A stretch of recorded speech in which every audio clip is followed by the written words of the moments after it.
Good morning, student. Today we are going to discuss about last colligative property, osmotic pressure.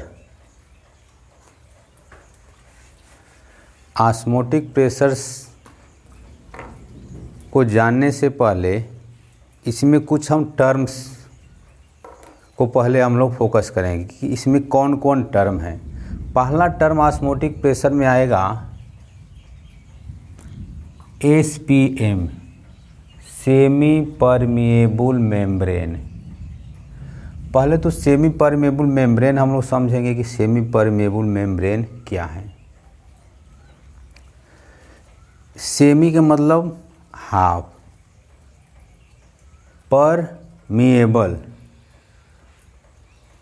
Permeable जिसको पास करे, membrane एक ऐसा membrane जो केवल सॉल्वेंट के मॉलिक्यूल को एलाउ करे।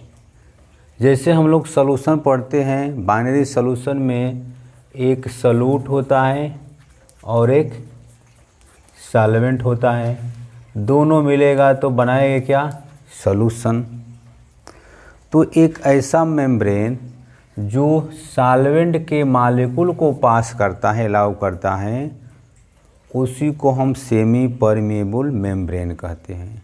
जैसे मान लीजिए हम लोग घर पे चाय बना रहे हैं, तो जो आपकी जो चाय छन्नी है, तो ऊपर तो चाय पत्ती हो जाता है और नीचे हमारा चाय है, सॉल्वेंट मॉलिक्यूल। तो छन्नी में जो पोर होता है वही पोर एलाउ करता है सॉल्वेंट के मॉलिक्यूल को। एक ऐसा मेम्ब्रेन जो सॉल्वेंट के मॉलिक्यूल को एलाउ करे, पास करे, उसी को हम सेमी परमिएबल मेम्ब्रेन बोलते हैं। उसके बाद एक और टर्म आएगा ऑस्मोसिस।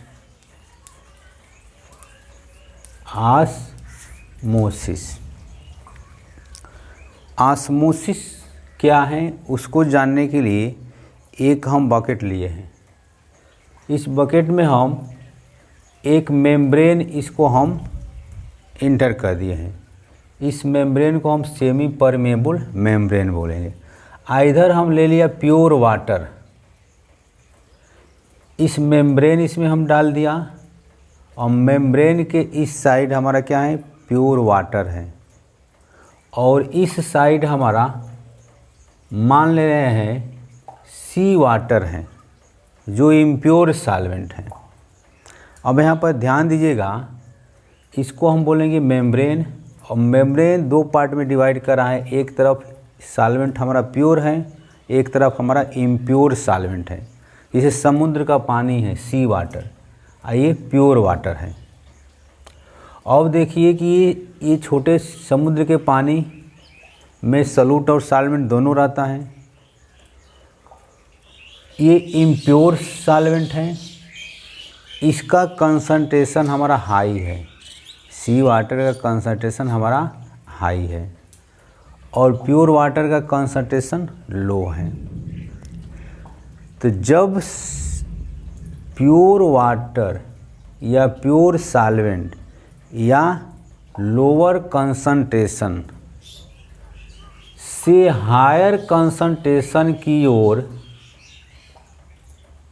सॉल्वेंट के मॉलिक्यूल फ्लो करेगा, स्पॉन्टेनियस फ्लो होगा सेमी परमिएबल मेम्ब्रेन के द्वारा, तो उस प्रोसेस को हम ऑस्मोसिस कहेंगे।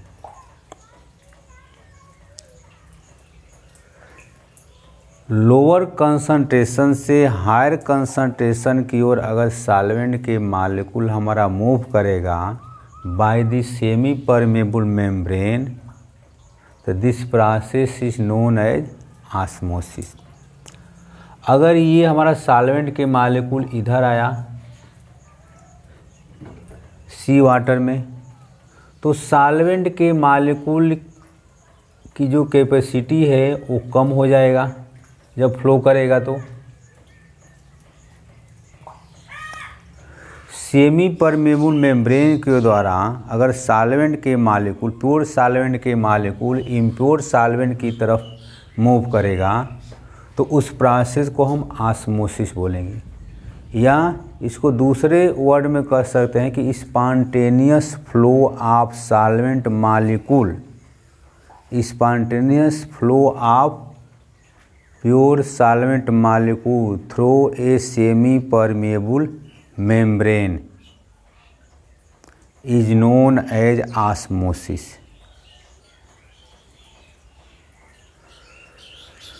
क्लियर हुआ? अगर प्योर सॉल्वेंट के मालिक्यूल इम्प्योर सॉल्वेंट की तरह मूव कर रहा है by the semi permeable membrane के द्वारा, तो उसको हम कहेंगे क्या? ऑस्मोसिस कहा जाता है। फ्रॉम डाइल्यूट सॉल्यूशन, ये डाइल्यूट सॉल्यूशन है, from dilute to concentrated solution या less concentration to higher concentration flow by semi permeable membrane is known as osmosis. इतना बात समझ में आया? सेमी परमेबल मेम्ब्रेन क्या है? एक ऐसा मेम्ब्रेन जो केवल सॉल्वेंट के मॉलिक्यूल को ही अलाउ करता है, पास करता है, उसको हम सेमी परमेबल मेम्ब्रेन बोलते हैं। Those membrane which allow the only solvent molecule is known as semi-permeable membrane. Osmosis, those process in which if pure solvent move to impure solvent by semi-permeable membrane is known as osmosis, या spontaneous flow of lower concentration to higher concentration by SPM is known as semi permeable membrane। Clear हुआ? अब उसके बाद अब हम लोग focus करेंगे osmotic pressure को, कि ये ऑस्मोटिक प्रेशर क्या है। ठीक, ऑस्मोटिक प्रेशर, अब देखिए यहाँ पर इसका लेवल तो हो गया हाई, जब ये मूव किया इम्प्योर सॉल्वेंट की तरफ या सी वाटर की तरफ, तो इसका लेवल हो गया क्या? ये हाई हो गया। एक साइड ये है, एक साइड ये है, और इसका लेवल हमारा क्या हो गया? कम हो गया, ये कम हो गया। अब क्या करेंगे कि इम्प्योर सॉल्वेंट या सी वाटर पे हम क्या करेंगे कि प्रेशर अप्लाई करेंगे।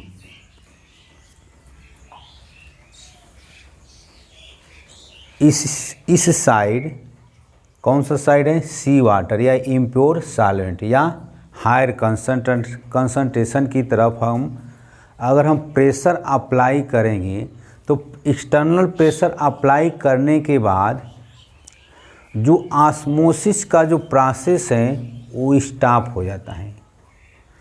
When external pressure applied by one side solution, one side means higher concentration, to prevent the osmosis is known as osmotic pressure.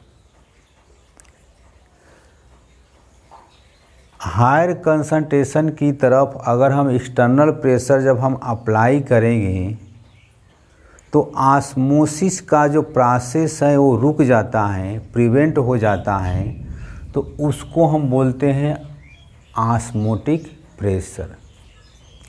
The external pressure, ध्यान दीजिए, द एक्सटर्नल प्रेशर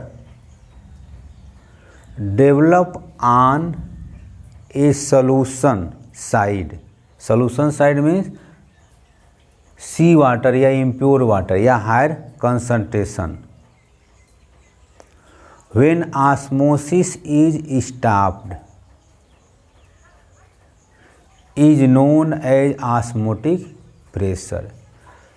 एक ऐसा एक्सटर्नल प्रेशर जब हम apply करेंगे किस side? Higher concentration की तरफ, तो जब ऑस्मोसिस का प्रोसेस है वो रुक जाता है तो उसी को बोलते हैं ऑस्मोटिक प्रेशर बोला जाता है।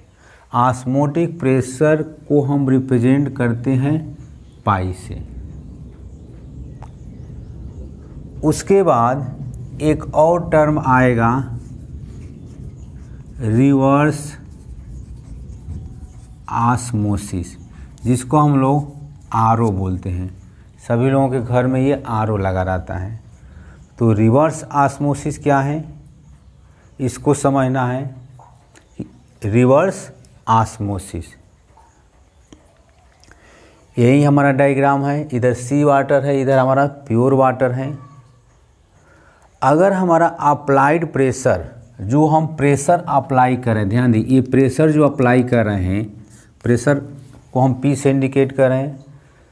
प्रेशर जो है एक्सटर्नल प्रेशर अगर हमारा अधिक हो जाएगा ऑस्मोटिक प्रेशर से, तो रिवर्स ऑस्मोसिस कहलाता है। इफ़ अप्लाइड प्रेशर या external pressure is greater than osmotic pressure is called as reverse osmosis. जो डिफिनेशन हम ऑस्मोसिस का बताएं उसी का उल्टा रिवर्स ऑस्मोसिस होता है। जैसे ये समुद्र का पानी है, सी वाटर है, इसको हमको प्योर करना है, पीने लायक बनाना है, तो क्या अप्लाई करेंगे, रिवर्स ऑस्मोसिस अप्लाई करते हैं। Sea water contain a large number of dissolved salt through semi-permeable membrane to convert pure solvent।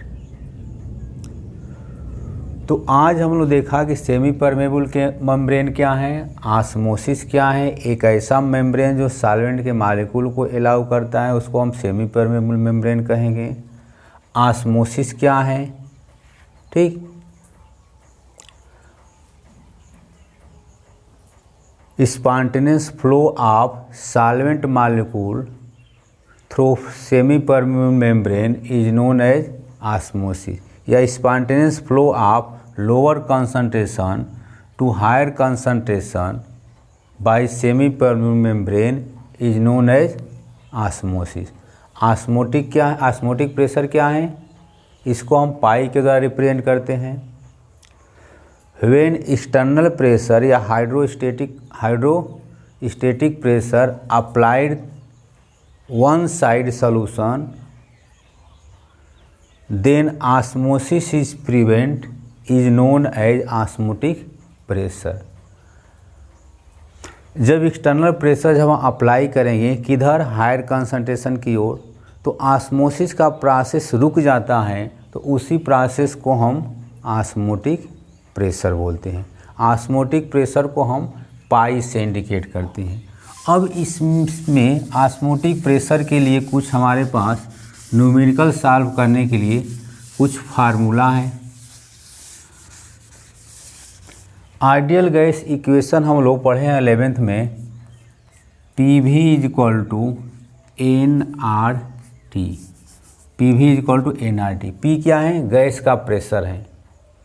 उसी तरह से यहाँ पर इस P के जगह पर हम क्या करेंगे, पाई ले लेंगे, और V NRT रहेगा। N नंबर ऑफ मोल है, R गैस कांस्टेंट है, T एब्सोल्यूट टेम्परेचर है, P गैस का प्रेशर है। अब यहाँ पर पाई क्या होगा, ऑस्मोटिक प्रेशर, जो एक साइड जो हमारा जो सॉल्यूशन था जिसका कंसंट्रेशन हाई था, इसी साइड हम एक्सटर्नल प्रेशर जो अप्लाई कर रहे हैं, एक्सटर्नल प्रेशर अप्लाई करने के बाद ऑस्मोसिस की जो प्रोसेस है वो रुक जा रहा है, उसी को हम ऑस्मोटिक प्रेशर बोलेंगे। तो यहाँ पर हमारा होगा पाई इज इक्वल टू N/V/RT। तो therefore pi is equal to N/V को हम लिख सकते हैं N/V is equal to molarity, या इसी को हम कंसंट्रेशन लिखते हैं, तो CRT टी। तो ये फार्मूला हमको मिलेगा pi is equal to C R T. या इसी को अगर हम और मॉडिफाई करेंगे pi is equal to N by V R T को, तो यहाँ पर मिलेगा हम लोगों को W B upon M B into V R T. ठीक, या pi is equal to W B upon M B V R T. तो इस फार्मूले से भी हम मोलर मास ऑफ सॉल्यूट और वेट ऑफ सॉल्यूट डिटरमाइन कर सकते हैं। आर क्या है? गैस कांस्टेंट है। आर हमारा आर की वैल्यू दिया रहेगा 8.314। टी क्या है? एब्सोल्यूट टेम्परेचर है। वी क्या है? वॉल्यूम है। ठीक, इसमें सी क्या है?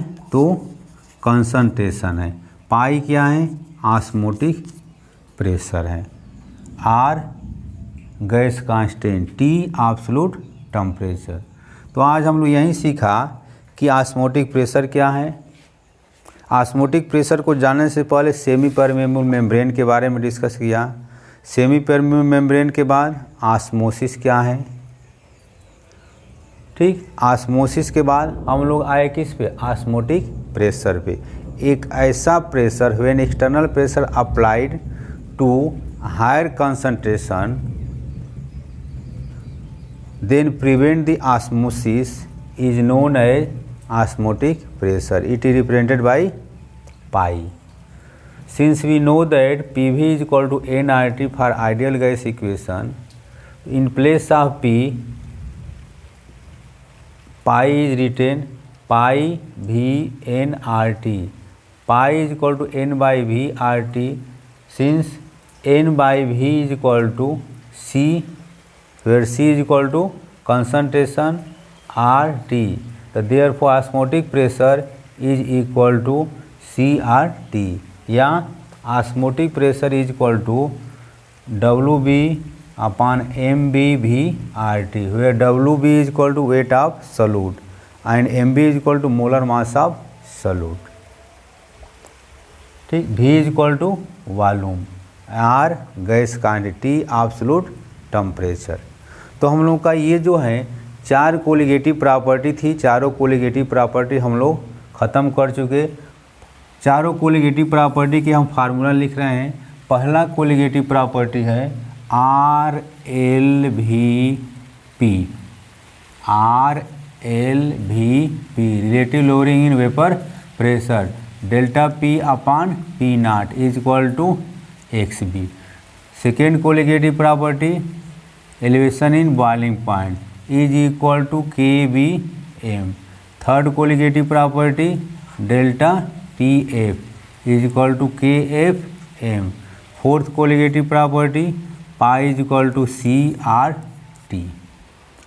ठीक, अब ये जितने जो 4 कोलिगेटिव प्रॉपर्टी है ये किसके लिए एप्लीकेबल है?